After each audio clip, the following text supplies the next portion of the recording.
골목길 구멍가게에서 10원짜리 과자를 고르던 그 시절을 기억하십니까? 온 가족이 둘러앉아 브라운관 텔레비전을 보며 함께 웃던 저녁 시간, 엄마가 끓여주시던 라면 냄새, 아버지가 퇴근길에 사오시던 봉지 음료수. 1980년대 대한민국은 빠르게 변화하고 있었지만 우리 일상 곳곳에는 따뜻한 추억들이 자리하고 있었습니다.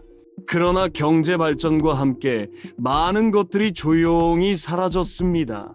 여기 1980년대 이후 대한민국에서 사라진 25가지 음식, 음료, 가게, 과자, 탈것, 브랜드, 생활용품들을 소개합니다. 1번, 쌍방울 러닝 셔츠와 팬티 세트. 1980년대 대한민국 남자아이들의 옷장을 열어보면 거의 예외 없이 하얀 쌍방울 속옷 세트가 들어있었습니다. 러닝 셔츠와 팬티로 구성된 이 속옷은 단순히 옷이 아니라 그 시대를 살았던 모든 소년들의 공통된 기억이었습니다. 쌍방울이라는 이름은 두 개의 방울, 즉 면화 두 송이를 상징했고, 순면 소재로 만들어진 이 제품은 피부에 부드럽고 땀을 잘 흡수했습니다. 여름이 되면 집 안에서는 쌍방울 러닝 셔츠 차림으로 지내는 것이 자연스러운 풍경이었습니다. 반바지나 짧은 팬티 하나만 입고 마루에 누워 만화책을 보거나 러닝 셔츠 차림으로 저녁 식사를 하는 모습이 낯설지 않았습니다. 하얀 속옷은 어머니들이 빨래할 때도 편했고 표백제로 삶아서 다시 새하얗게 만들 수 있었습니다. 쌍방울 속옷은 가격도 저렴해서 서민층 가정에서 부담 없이 여러 벌을 구입할 수 있었습니다. 학교 체육 시간에 옷을 갈아입을 때나 수영장에 갈 때도 대부분의 남자아이들이 쌍방울 속옷을 입고 있었습니다. 브랜드 로고가 선명하게 박혀 있어서 누구나 한눈에 쌍방울임을 알 수 있었습니다. 이 속옷은 튼튼해서 오래 입을 수 있었고 형이 입던 것을 동생이 물려받는 경우도 많았습니다. 그러나 1990년대에 들어서면서 상황이 바뀌기 시작했습니다. 외국 속옷 브랜드들이 국내 시장에 본격적으로 진출했고 캘빈 클라인이나 BVD 같은 브랜드들이 젊은 층 사이에서 인기를 끌었습니다. 색상도 다양하고 디자인도 세련된 수입 브랜드들 앞에서 쌍방울의 하얀 속옷은 구식으로 여겨지기 시작했습니다. 쌍방울은 경영난을 겪었고 2000년대 이후 여러 차례 부도와 회생 절차를 거치면서 예전의 명성을 잃어갔습니다. 지금도 쌍방울이라는 브랜드는 존재하지만 1980년대 그 하얀 러닝 셔츠와 팬티 세트가 주던 소박하고 순수했던 시절의 느낌은 다시 찾을 수 없게 되었습니다. 2번, 금성사 흑백 텔레비전. 금성사는 1980년대 초반 대한민국 가전산업을 대표하는 브랜드였습니다. 1958년에 설립된 금성사는 국내 최초로 라디오와 텔레비전을 생산하며 기술 자립의 상징이 되었습니다. 1980년대 초반까지 많은 가정의 거실에는 금성사 흑백 텔레비전이 자리 잡고 있었고 온 가족이 저녁 시간에 그 앞에 모여 앉아 드라마와 뉴스를 시청했습니다. 금성사 흑백 텔레비전은 두꺼운 나무 프레임이나 플라스틱 케이스로 둘러싸여 있었고 화면은 작았지만 또렷했습니다. 채널을 돌리는 다이얼이 있었고 돌릴 때마다 딸깍 소리가 났습니다. 안테나를 이리저리 조정해야 화면이 선명해졌고 때로는 텔레비전을 손으로 두드려야 화면이 나올 때도 있었습니다. 전원을 켜면 화면이 켜지기까지 몇 초가 걸렸고 끌 때는 화면 가운데 작은 점이 사라지면서 꺼졌습니다. 그러나 1980년대 중반부터 컬러 텔레비전이 빠르게 보급되기 시작했습니다. 1986년 아시안게임과 1988년 서울올림픽을 앞두고 컬러 방송이 확대되면서 흑백 텔레비전은 급격히 구식이 되었습니다. 금성사는 1995년 럭키금성그룹의 브랜드 통합 정책에 따라 LG전자로 이름을 바꾸었고 금성사라는 이름은 공식적으로 사라졌습니다. 지금은 LG전자가 세계적인 가전 브랜드로 성장했지만 금성사라는 이름과 그 흑백 텔레비전은 한국 산업화 시대의 소중한 기억으로만 남아 있습니다. 3번, 혜태봉봉 아이스크림. 혜태봉봉은 1980년대 대한민국 어린이들이 가장 사랑한 막대 아이스크림이었습니다. 여름이면 동네 구멍가게 냉동고 앞에 아이들이 모여들었고 그중 상당수가 봉봉을 골랐습니다.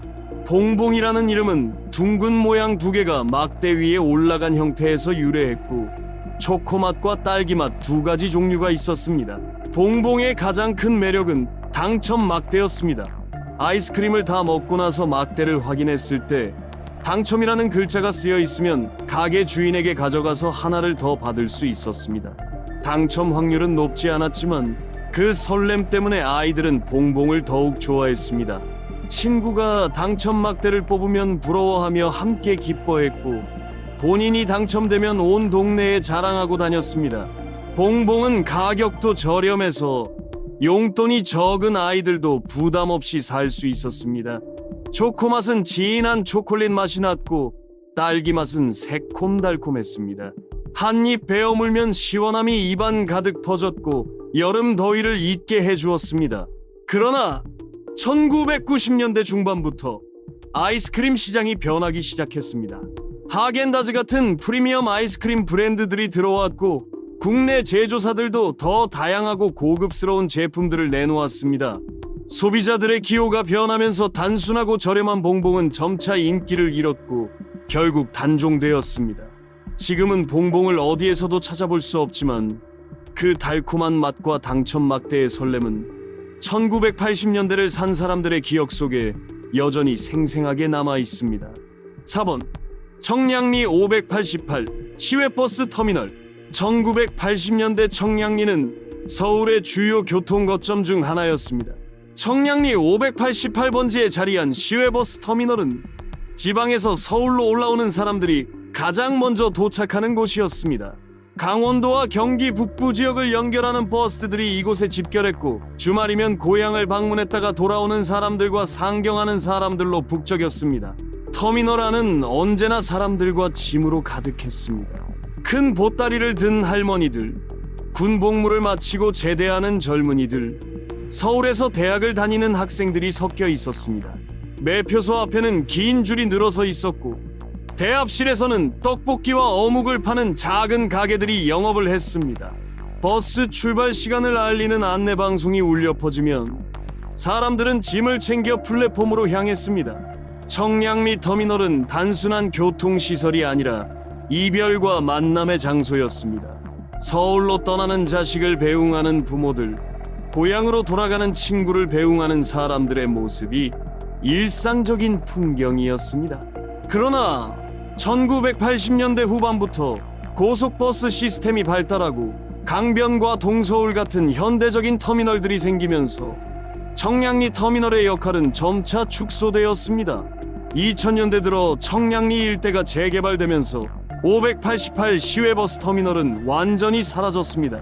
지금 그 자리에는 높은 건물들이 들어섰고 옛 터미널의 흔적은 어디에서도 찾아볼 수 없습니다. 5번 미원 조미료 작은 통. 1980년대 한국 가정의 식탁 위에는 빨간 뚜껑의 작은 미원 조미료통이 항상 놓여 있었습니다. 미원은 1956년 국내 최초로 출시된 화학 조미료로 음식의 감칠맛을 내주는 마법 같은 가루였습니다. 어머니들은 국을 끓이든 볶음을 하든 거의 모든 음식에 미원을 한 숟가락씩 넣었고 이것이 요리의 기본이자 상식으로 받아들여졌습니다. 작은 통 제품은 식탁용으로 만들어졌고 빨간 뚜껑을 열면 작은 구멍들이 뚫려 있어서 흔들면 가루가 조금씩 나왔습니다. 흰색 가루는 아주 고운 입자였고 혀 끝에 닿으면 강한 감칠맛이 느껴졌습니다. 미원이 들어간 음식은 확실히 맛이 깊어지고 풍부해졌기 때문에 많은 주부들이 미원 없이는 요리를 할 수 없다고 생각했습니다. 식당에서도 미원은 필수였습니다. 주방 한쪽에는 늘 큰 통에 미원이 비치되어 있었고 요리사들은 습관처럼 미원을 뿌렸습니다. 라면을 끓일 때도 미원을 추가로 넣는 사람들이 많았고 심지어 김치를 담글 때도 미원을 넣는 가정이 있었습니다. 그러나 1990년대 들어 화학 조미료에 대한 건강 우려가 커지기 시작했습니다. 글루타민산 나트륨이 과다 섭취되면 건강에 해롭다는 연구 결과들이 알려지면서 사람들은 미원 사용을 줄이기 시작했습니다. 자연 조미료와 천연 재료를 선호하는 경향이 강해지면서 미원의 판매량은 급격히 감소했고 작은 식탁용 통 제품은 결국 단종되었습니다. 지금도 미원은 대용량 제품으로 판매되고 있지만 1980년대처럼 모든 식탁 위에 놓여있던 그 빨간 뚜껑의 작은 통은 더 이상 찾아볼 수 없습니다. 6번 대우 자동차 르망. 1986년 출시된 대우 르망은 대한민국 중산층 가정의 꿈이자 자부심이었습니다. 미국 제너럴 모터스와의 기술 제휴로 탄생한 이 차는 쉐보레 캐벌리어를 기반으로 만들어졌고 당시 국산차로서는 상당히 세련된 외관과 성능을 갖추고 있었습니다. 유선형 디자인과 넓은 실내 공간은 1980년대 후반 경제 성장을 구가하던 한국 사회의 분위기와 잘 맞아떨어졌습니다. 르망은 소나타, 엑셀과 함께 당시 대표적인 국산 승용차로 자리 잡았습니다. 출퇴근용 차량으로도 인기가 많았고 주말이면 가족들과 함께 교회로 드라이브를 나가는 차로도 사랑받았습니다. 하얀색과 은색 르망이 특히 많았고 거리를 달리는 르망을 보면 성공한 가장의 이미지가 떠올랐습니다. 엔진 소리는 부드러웠고 핸들도 가볍게 돌아갔습니다. 1990년대 내내 르망은 꾸준히 판매되었고 여러 차례 모델 변경을 거치면서 대우 자동차의 주력 상품으로 자리매김했습니다. 택시로도 많이 사용되어서 거리 곳곳에서 르망 택시를 쉽게 볼 수 있었습니다.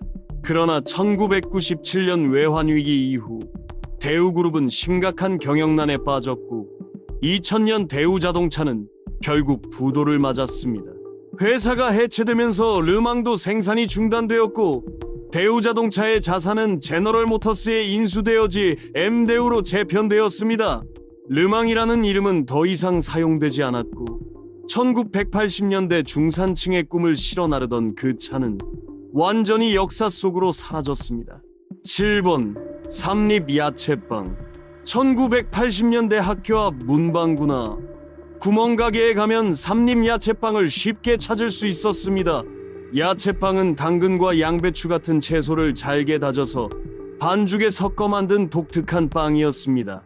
겉모습은 일반 단팥빵과 비슷했지만 빵 속에 주황색 당근 조각과 초록색 양배추가 보였고 빵을 뜯으면 은은한 야채 향이 났습니다. 삼립은 이 제품을 출시하면서 야채가 들어가 건강에 좋다는 점을 강조했습니다. 1980년대는 영양과 건강에 대한 관심이 높아지던 시기였고 부모들은 아이들이 야채를 먹지 않는 것을 걱정했습니다. 야채빵은 빵을 먹으면서 자연스럽게 야채도 섭취할 수 있다는 아이디어에서 탄생했습니다. 아이들의 반응은 예상과 달랐습니다. 건강하다는 이유보다는 그 특이한 맛과 식감 때문에 야채빵을 좋아하게 된 것입니다. 달콤한 빵 속에 아삭한 야채 조각이 씹히는 느낌이 신기했고 일반 단팥빵과는 다른 독특함이 매력으로 다가왔습니다. 학교 앞에서 친구들과 야채빵을 나눠 먹으며 그 안에 들어있는 당근 조각을 찾아내는 것도 재미였습니다. 그러나 1990년대 중반 들어 제과 시장이 다양해지고 소비자들의 기호가 변하면서 야채빵은 점차 인기를 잃었습니다. 크림빵, 소보로빵, 초코빵 같은 더 달고 부드러운 제품들이 주목받았고 야채가 들어간 빵은 시대에 뒤떨어진 것으로 여겨졌습니다. 결국 삼립 야채빵은 단종되었고 지금은 그 독특한 맛을 다시 맛볼 방법이 없습니다. 8번 코리아나 화장품 크림. 1980년대 한국 어머니들의 화장대에는 초록색 플라스틱 통에 담긴 코리아나 크림이 놓여 있었습니다. 1963년 설립된 코리아나 화장품은 국내 최초로 기초 화장품을 대중화시킨 브랜드였고 그 중에서도 영양 크림과 콜드 크림이 가장 인기가 많았습니다. 초록색 통은 신선함과 자연을 상징했고 뚜껑을 열면 하얀색 크림이 가득 차 있었습니다.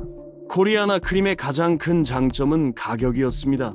백화점에서 파는 외국 브랜드나 고급 화장품에 비해 훨씬 저렴했지만 효과는 뒤지지 않았습니다. 주부들 사이에서 코리아나 크림을 바르면 피부가 촉촉해지고 거칠었던 손이 부드러워진다는 입소문이 퍼졌습니다. 세안 후 얼굴에 바르거나 집안일로 거칠어진 손에 듬뿍 발라서 사용했습니다. 크림의 향은 은은하고 부드러웠습니다. 화학적인 향이 강하지 않았고 자극도 적어서 민감한 피부를 가진 사람들도 안심하고 사용할 수 있었습니다. 텁텁하지 않게 피부에 스며들었고 바른 후에는 얼굴이 윤기 있게 빛났습니다. 그러나 1990년대 들어 화장품 시장이 급격히 변했습니다. 외국 브랜드들이 본격적으로 국내에 진출했고 랑콤, 에스티로더, 시세이도 같은 프리미엄 브랜드들이 백화점 화장품 매장을 차지했습니다. 소비자들의 소득 수준이 높아지면서 더 고급스러운 제품을 찾게 되었고 국내 중저가 브랜드들은 경쟁력을 잃어갔습니다.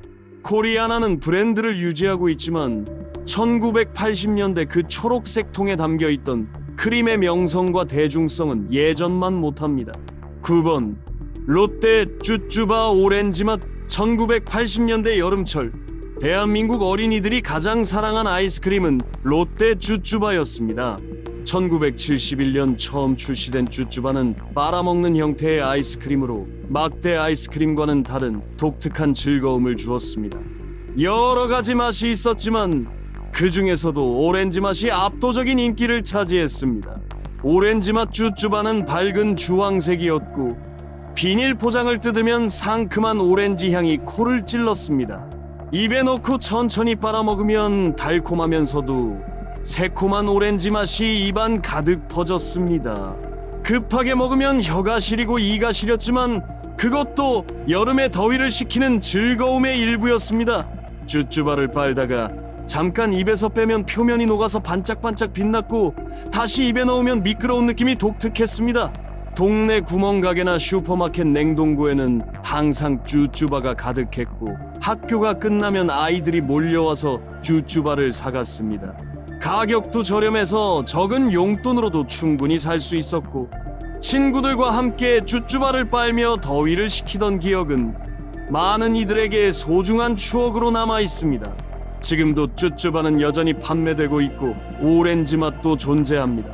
그러나 1980년대와 1990년대를 거치면서 제조 공정과 레시피가 여러 차례 바뀌었습니다. 현재의 오렌지 맛 쭈쭈바는 당시와 맛이 다르다는 것이 많은 사람들의 공통된 의견입니다. 예전처럼 진하고 상큼했던 그 오렌지 맛은 더 이상 찾을 수 없게 되었습니다. 금성 라디오 카세트. 1980년대 청소년들의 음악 생활은 라디오 카세트로 시작되었습니다. 금성 라디오 카세트는 튼튼하고 가격도 적당해서 중고등학생들 사이에서 가장 인기 있는 제품이었습니다. 은색이나 검은색 플라스틱 케이스에 큼직한 스피커가 달려 있었고 앞면에는 라디오 주파수를 맞추는 다이얼과 카세트를 넣는 슬롯이 있었습니다. 당시 청소년들은 라디오 음악 방송을 들으며 시간을 보냈습니다. 밤늦게 이어폰을 꽂고 라디오를 들으며 DJ가 선곡하는 음악에 빠져들었고 좋아하는 노래가 나오면 재빨리 녹음 버튼을 눌렀습니다. 빈 카세트 테이프를 준비해두고 방송 시간에 맞춰 대기하다가 곡이 시작되면 녹음을 시작하는 것이 일상이었습니다. 녹음된 테이프는 자신만의 음악 컬렉션이 되었고 친구들끼리 서로 빌려주고 복사해주기도 했습니다. 카세트 테이프가 늘어나거나 꼬이면 연필을 넣어서 돌려감는 것도 익숙한 광경이었습니다. 테이프가 낡으면 음질이 떨어지고 지직거리는 소리가 났지만 그것조차 추억의 일부였습니다. 라디오 카세트는 단순히 음악을 듣는 기계가 아니라 청소년들의 감성과 문화를 담는 매체였습니다. 그러나 1990년대 중반 CD 플레이어가 보급되고 2000년대 들어 MP3 플레이어와 디지털 음원이 등장하면서 카세트는 급격히 사라졌습니다. 음질도 좋고 휴대도 간편한 새로운 기기들 앞에서 라디오 카세트는 구식 기술이 되었고 금성 라디오 카세트는 이제 추억 속에서만 존재하는 물건이 되었습니다. 11번 해표 식용유 양철통. 1980년대 한국 가정의 부엌에는 노란색 해표 식용유 양철통이 놓여 있었습니다. 해표는 1958년 출시된 국내 최초의 식용유 브랜드였고 양철통 포장은 1980년대까지 계속 사용되었습니다. 노란색 바탕에 빨간색 해표 로고가 선명하게 인쇄된 이 양철통은 무게감이 있었고 손잡이가 달려 있어서 들고 다니기 편했습니다. 주부들은 이 양철통으로 기름을 사서 집으로 가져왔습니다. 뚜껑을 열면 기름 냄새가 은은하게 풍겼고 요리할 때마다 통을 기울여서 필요한 만큼만 프라이팬에 부었습니다. 기름이 다 떨어지면 양철통은 버려지지 않았습니다. 깨끗이 씻어서 쌀통으로 사용하거나 잡동사니를 넣어두는 수납 용기로 재활용했습니다. 어떤 가정에서는 양철통에 못이나 나사 같은 공구를 보관했고 어떤 곳에서는 아이들 장난감을 담아두기도 했습니다. 양철통은 튼튼해서 오래 사용할 수 있었고 녹이 슬지 않도록 관리하면 몇 년이고 쓸 수 있었습니다. 집집마다 몇 개씩 해표 양철통이 있었고 각자 다른 용도로 활용되면서 생활의 일부가 되었습니다. 그러나 1990년대 들어 플라스틱 용기가 식용유 포장의 주류로 자리 잡았습니다. 플라스틱은 가볍고 투명해서 내용물을 확인하기 쉬웠으며 제조 비용도 저렴했습니다. 양철통은 점차 사라졌고 해표도 플라스틱 병으로 포장을 바꾸었습니다. 양철통이 사라지면서 빈 통을 재활용하던 소박한 즐거움과 실용성도 함께 사라졌습니다. 지금은 해표 식용유를 여전히 살 수 있지만 그 노란색 양철통은 더 이상 존재하지 않습니다. 12번 새나라 자동차. 1963년부터 1980년대 중반까지 대한민국 거리를 달리던 새나라 자동차는 서민들의 중요한 교통수단이었습니다. 새나라 자동차는 일본 닛산의 차량을 조립 생산하는 방식으로 만들어졌고 주로 택시와 소형 버스로 활용되었습니다. 사각형에 가까운 투박한 디자인과 크림색이나 하얀색 자체가 특징이었고 엔진 소리는 다소 거칠었지만 튼튼했습니다. 1970년대와 1980년대 초반 서울과 지방 도시의 택시 상당수가 새나라 자동차였습니다. 좁은 뒷좌석에 승객들이 빽빽이 앉았고 운전기사들은 능숙하게 골목길을 누볐습니다. 시외버스나 마을버스로도 사용되었고 비포장 도로가 많던 시절에도 고장 없이 달렸습니다. 부품을 구하기 쉽고 수리비용도 저렴해서 영세한 택시기사나 운수회사들이 선호했습니다. 새나라 자동차의 실내는 단순했습니다. 계기판은 기본적인 속도계와 연료계만 있었고 에어컨도 없었습니다. 여름이면 창문을 활짝 열고 달렸고 겨울에는 히터가 약해서 담요를 무릎에 덮고 탔습니다. 시트는 딱딱했지만 그것이 당시의 표준이었습니다. 그러나 1980년대 들어 현대자동차와 대우자동차 같은 대기업들이 본격적으로 성장하면서 새나라 자동차는 경쟁력을 잃었습니다. 현대포니와 대우르만 같은 새롭고 세련된 차량들이 시장을 장악했고 새나라 자동차는 구식으로 여겨졌습니다. 결국 1986년 생산이 완전히 중단되었고 새나라 자동차라는 이름은 한국 자동차 산업 초창기의 기록으로만 남게 되었습니다. 오리온 초코파이 작은 사이즈. 오리온 초코파이는 1974년 출시된 이후 지금까지 사랑받는 과자이지만 1980년대 버전은 지금과 크기가 달랐습니다. 당시 초코파이는 지금보다 훨씬 작았고 손바닥에 쏙 들어오는 크기였습니다. 가격도 10원에서 20원 정도로 매우 저렴해서 어린이들이 용돈으로 부담 없이 살 수 있었습니다. 작은 초코파이는 학교와 문방구나 구멍가게에서 낱개로 팔렸습니다. 비닐 포장을 뜯으면 부드러운 마시멜로가 두 장의 케이크 사이에 끼워져 있었고 그 위를 초콜릿이 감싸고 있었습니다. 한 입에 넣기 좋은 크기였고 입안에서 마시멜로의 부드러움과 초콜릿의 달콤함이 어우러졌습니다. 우유나 주스와 함께 먹으면 더욱 맛있었고 친구들과 나눠 먹기에도 적당했습니다. 작은 초코파이는 소풍이나 운동회 때 도시락 가방에 넣고 가는 간식이기도 했습니다. 크기가 작아서 여러 개를 가져가도 부담이 없었고 쉽게 상하지 않아서 실용적이었습니다. 비가 오는 날 집에서 따뜻한 차와 함께 초코파이를 먹는 것도 소소한 행복이었습니다. 그러나 1990년대부터 제과 시장이 프리미엄화되기 시작했습니다. 소비자들의 소득이 높아지면서 더 크고 고급스러운 제품을 원하게 되었고 오리온도 초코파이의 크기를 키우고 품질을 개선했습니다. 가격은 올랐지만 제품의 만족도도 높아졌고 초코파이는 국민 과자로 자리매김했습니다. 그러나 10원짜리 작은 초코파이는 완전히 사라졌고 그 소박하고 저렴했던 시절의 맛은 이제 기억 속에만 남아 있습니다. 14번 중앙시장 건어물 가게. 1980년대 서울과 지방도시의 중앙시장에는 건어물을 파는 가게들이 빼곡히 들어서 있었습니다. 시장 한쪽 골목에 건어물 가게들이 모여 있었고 멀리서부터 바다 냄새와 마른 생선 냄새가 풍겨왔습니다. 가게 앞에는 커다란 마른 오징어, 북어, 멸치, 새우, 명태포가 줄지어 걸려 있었고 햇볕에 마른 생선들이 반짝거렸습니다. 명절이 다가오면 중앙시장 건어물 가게는 사람들로 북적였습니다. 설날과 추석을 앞두고 제사상에 올릴 북어와 오징어를 사려는 사람들이 몰려들었고 온 가족이 함께 시장에 와서 건어물을 골랐습니다. 가게 주인은 손님이 고른 오징어를 저울에 달아주고 신문지나 비닐봉지에 정성스럽게 싸주었습니다. 가격 흥정도 시장의 일부였고 단골 손님에게는 덤으로 멸치 한 줌을 더 얹어주기도 했습니다. 건어물 가게는 단순히 물건을 파는 곳이 아니라 이웃들이 모여 이야기를 나누는 공간이기도 했습니다. 주인 아주머니는 어느 집 생선이 좋은지 어떻게 손질하면 맛있는지 친절하게 알려주었고 손님들은 서로 인사를 나누며 안부를 물었습니다.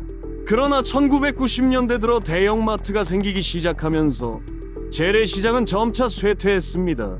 에어컨이 나오는 깨끗한 마트에서 포장된 건어물을 사는 것이 편리했고 가격도 투명했습니다. 젊은 세대들은 재래시장보다 마트를 선호했고 중앙시장의 건어물 가게들은 하나둘 문을 닫기 시작했습니다. 지금도 일부 전통시장에는 건어물 가게가 남아있지만 1980년대처럼 활기차고 북적이던 풍경은 더 이상 찾아볼 수 없습니다. 빙그레 투게더 아이스크림. 1980년대 후반 빙그레에서 출시한 투게더 아이스크림은 두 가지 맛을 한 번에 즐길 수 있다는 독특한 콘셉트로 큰 인기를 끌었습니다. 투게더라는 이름은 함께라는 뜻의 영어 단어에서 따온 것으로 두 가지 맛이 하나의 아이스크림 안에 공존한다는 의미를 담고 있었습니다. 바닐라와 초콜릿 조합, 그리고 딸기와 바닐라 조합 두 가지 종류가 있었습니다. 투게더는 컵 아이스크림 형태였고 뚜껑을 열면 가운데를 기준으로 두 가지 색깔이 선명하게 나뉘어 있었습니다. 한쪽은 하얀 바닐라, 다른 한쪽은 갈색 초콜릿이나 분홍색 딸기 아이스크림이 담겨 있었습니다. 플라스틱 숟가락으로 떠먹을 때 두 가지 맛을 따로 먹을 수도 있었고 한 번에 두 맛을 함께 떠서 먹을 수도 있었습니다. 두 맛이 입안에서 섞일 때의 조화가 투게더만의 매력이었습니다. 어린이들은 어느 쪽을 먼저 먹을지 고민하는 재미가 있었고 한 가지 맛만 있는 아이스크림보다 투게더가 더 특별하게 느껴졌습니다. 친구들과 함께 먹을 때도 각자 좋아하는 쪽을 먼저 먹는 모습을 보며 웃었고 두 맛의 균형을 맞춰가며 먹는 것도 하나의 놀이였습니다. 그러나 1990년대 중반 들어 아이스크림 시장이 급격히 다양해졌습니다. 더 고급스러운 재료를 사용한 프리미엄 제품들이 쏟아져 나왔고 세 가지 이상의 맛을 결합한 아이스크림도 등장했습니다. 소비자들의 선택지가 넓어지면서 투게더는 점차 경쟁력을 잃었고 결국 단종되었습니다. 지금은 투게더를 어디에서도 찾을 수 없지만 두 가지 맛을 함께 즐기던 그 단순한 행복은 많은 이들의 기억 속에 여전히 남아 있습니다. 16번 삼성 전자레인지 1세대. 1980년대 후반 전자레인지는 부유한 가정의 상징이었고 당시로서는 매우 비싼 가전제품이었습니다. 삼성 전자레인지 1세대 모델은 크고 무거웠으며 흰색이나 베이지색 금속 케이스로 되어 있었습니다. 앞면에는 기계식 다이얼이 2개 달려 있었는데 하나는 출력을 조절하고 다른 하나는 시간을 설정하는 용도였습니다. 다이얼을 돌리면 딸각딸각 소리가 났고 작동 중에는 윙 하는 특유의 소리가 부엌 전체에 울렸습니다. 전자레인지는 말 그대로 마법 같은 기계였습니다. 차가운 밥을 그릇에 담아 넣고 몇 분만 기다리면 김이 모락모락 나는 따뜻한 밥이 되었습니다. 냉장고에서 꺼낸 반찬도 금세 데워졌고 냉동식품도 해동할 수 있었습니다.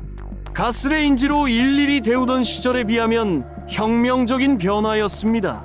처음 전자레인지를 접한 사람들은 신기해하며 유리창 너머로 돌아가는 접시를 들여다보았습니다.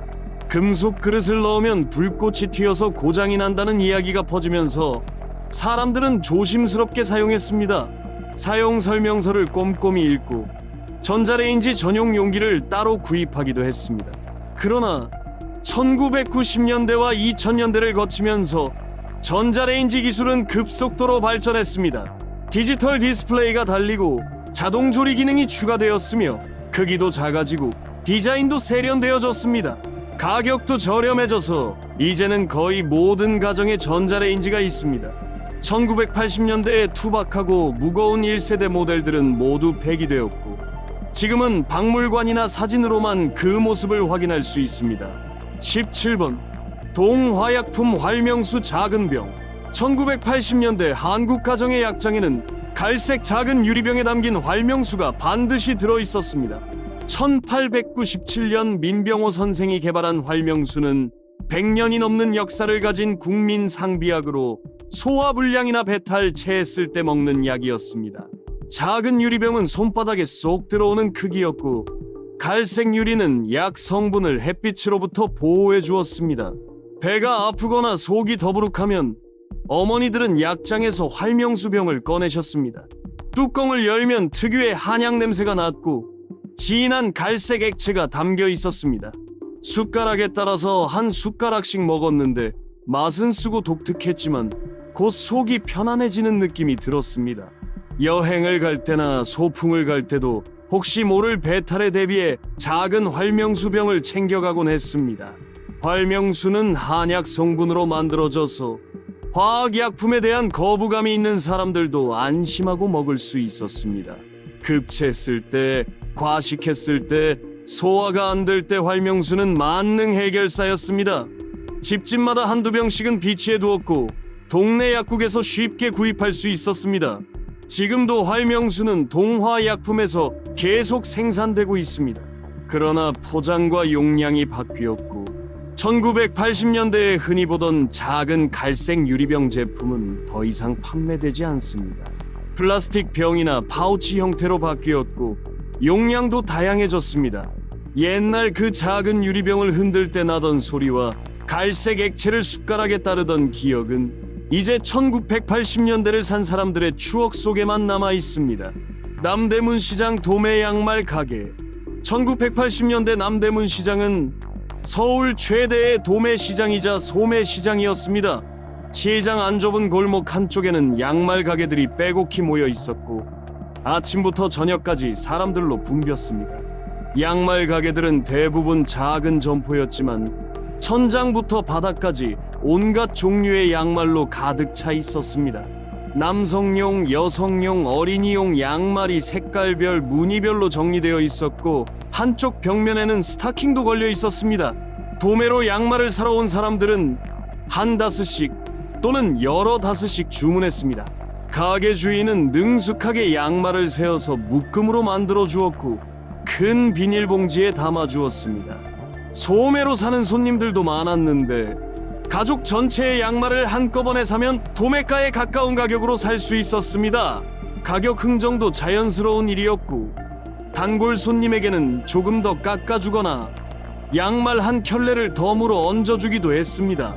남대문 시장 양말 골목은 항상 활기가 넘쳤습니다. 상인들은 큰 소리로 손님을 불렀고 지나가는 사람들에게 양말을 보여주며 가격을 외쳤습니다. 좁은 통로를 사람들이 비집고 다녔고 양말을 든 커다란 봉지를 들고 나오는 사람들의 모습이 흔했습니다. 그러나 2000년대 들어 온라인 쇼핑이 발달하고 중국산 저가 양말이 대량으로 유입되면서 남대문 시장의 양말 가게들은 큰 타격을 받았습니다. 인터넷으로 더 저렴하게 양말을 살 수 있게 되었고 직접 시장에 가서 사는 사람들이 줄어들었습니다. 많은 양말 가게들이 문을 닫았고 남아있는 가게들도 예전만큼 활기를 잃었습니다. 1980년대 남대문 시장 양말 골목에 북적이던 풍경은 이제 추억 속에만 남아 있습니다.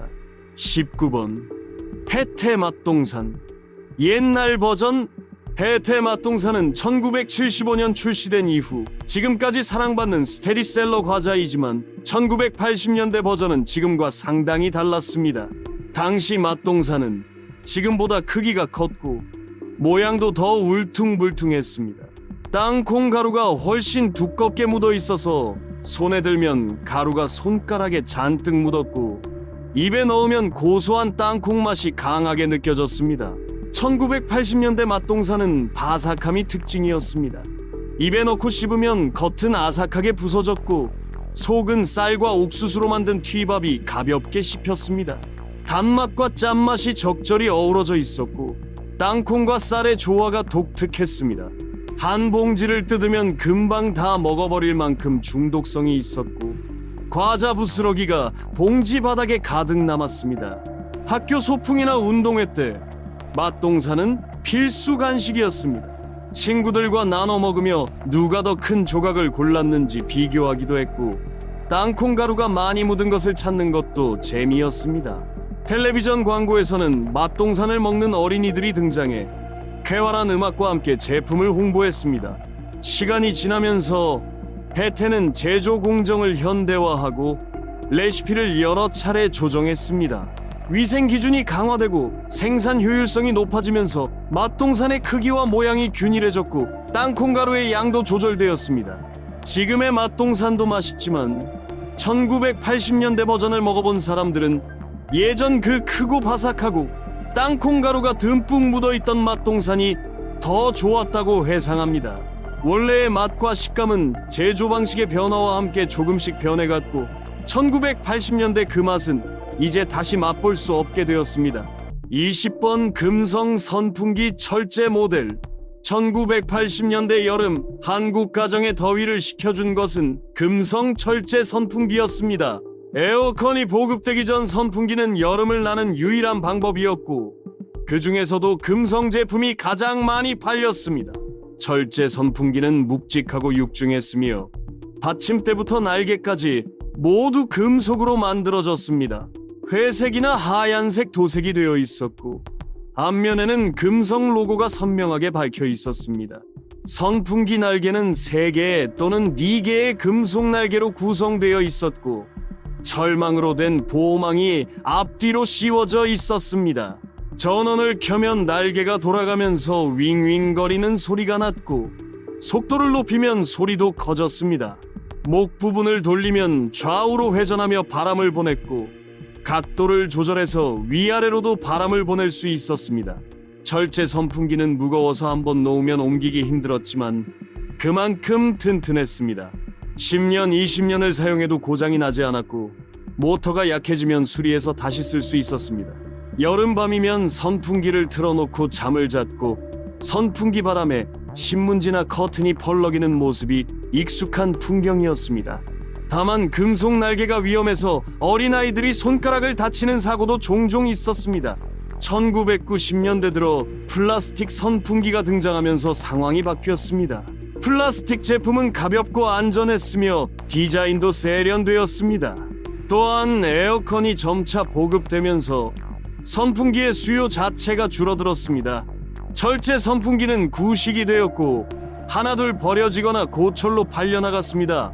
지금은 골동품 가게나 옛날 물건을 모으는 사람들에게서나 가끔 볼 수 있을 뿐 1980년대 여름을 시원하게 해주던 금성 철제 선풍기는 완전히 사라졌습니다. 21번 삼립 단팥빵 옛날 포장. 삼립 단팥빵은 1974년 출시된 이후 지금까지 한국인들이 사랑하는 빵이지만 1980년대 포장은 지금과 완전히 달랐습니다. 당시 단팥빵은 얇은 종이 포장지에 쌓여 있었고 붉은색과 흰색이 섞인 단순한 디자인이 인쇄되어 있었습니다. 삼립이라는 회사 이름과 단팥빵이라는 제품명이 크게 적혀 있었고 빵의 그림도 함께 그려져 있었습니다.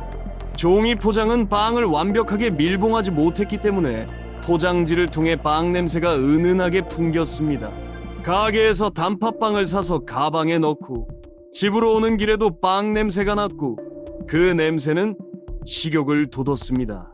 포장지를 조심스럽게 뜯으면 따뜻하고 부드러운 빵이 나타났고 속에는 달콤한 팥소가 가득 들어 있었습니다.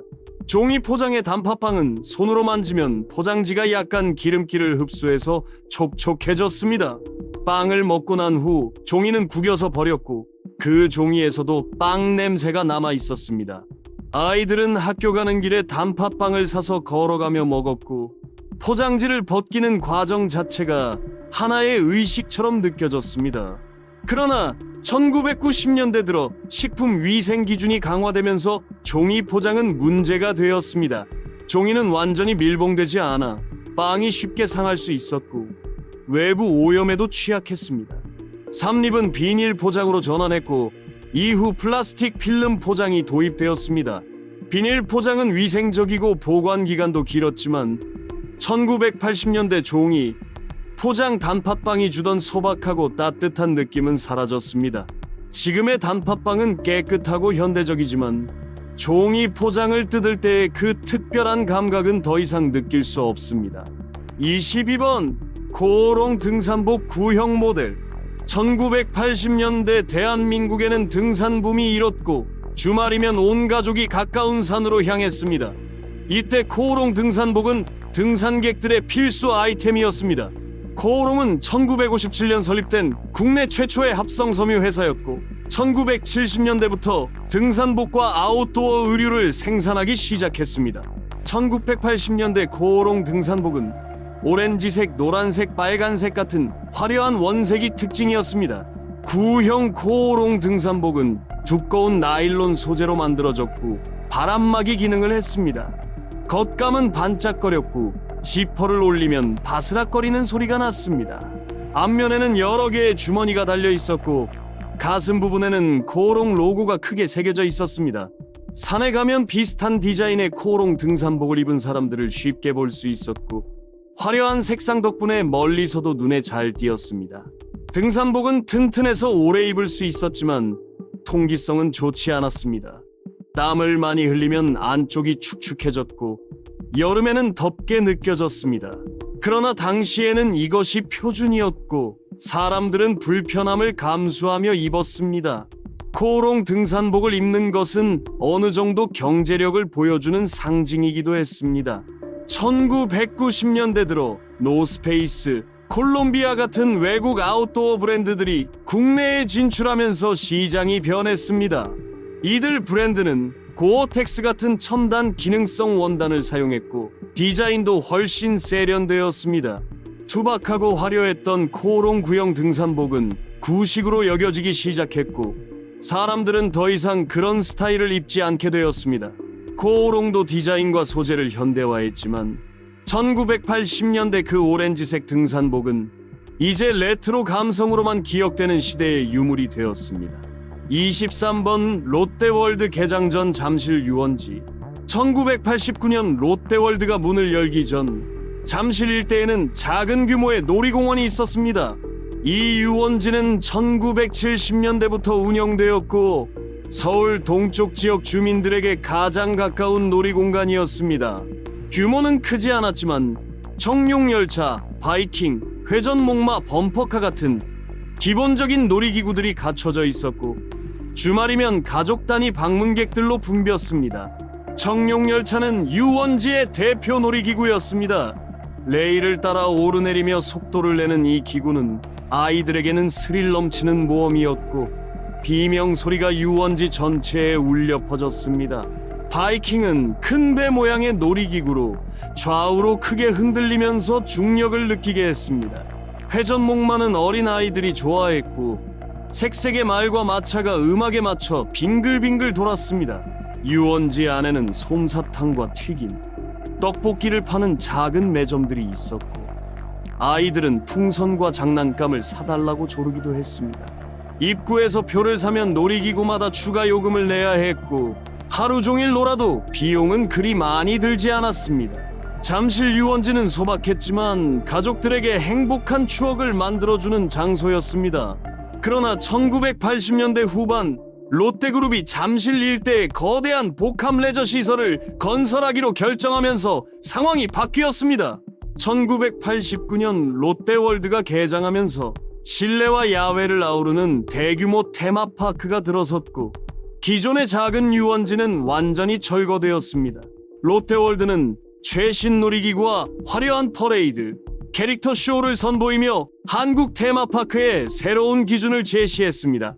옛 잠실 유원지의 흔적은 어디에도 남아있지 않고 그곳을 기억하는 사람들만이 그 소박했던 놀이공원의 모습을 추억할 뿐입니다. 24번 빙그레 바나나맛 우유 유리병. 빙그레 바나나맛 우유는 1974년 출시된 이후 지금까지 한국인들이 사랑하는 음료이지만 1980년대에는 유리병에 담겨 판매되었습니다.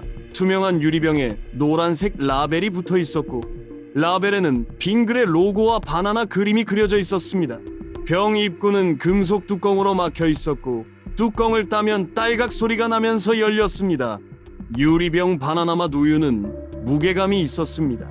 손에 들면 차갑고 묵직한 느낌이 들었고 병을 흔들면 안에서 우유가 철썩거리는 소리가 났습니다.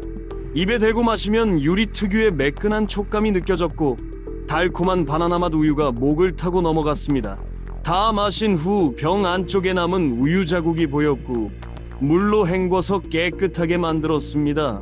유리병의 가장 큰 특징은 보증금 제도였습니다.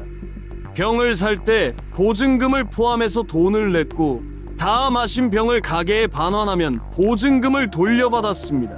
아이들은 빈 병을 모아서 가게에 가져가 보증금을 받는 것을 작은 용돈벌이처럼 여겼습니다. 빈 병을 들고 가게에 가면 주인이 병을 확인하고 돈을 돌려주었고 그 돈으로 다시 과자나 음료를 사기도 했습니다. 유리병은 재활용되었습니다. 회수된 병들은 공장으로 보내져 세척되고 다시 채워져서 판매되었습니다.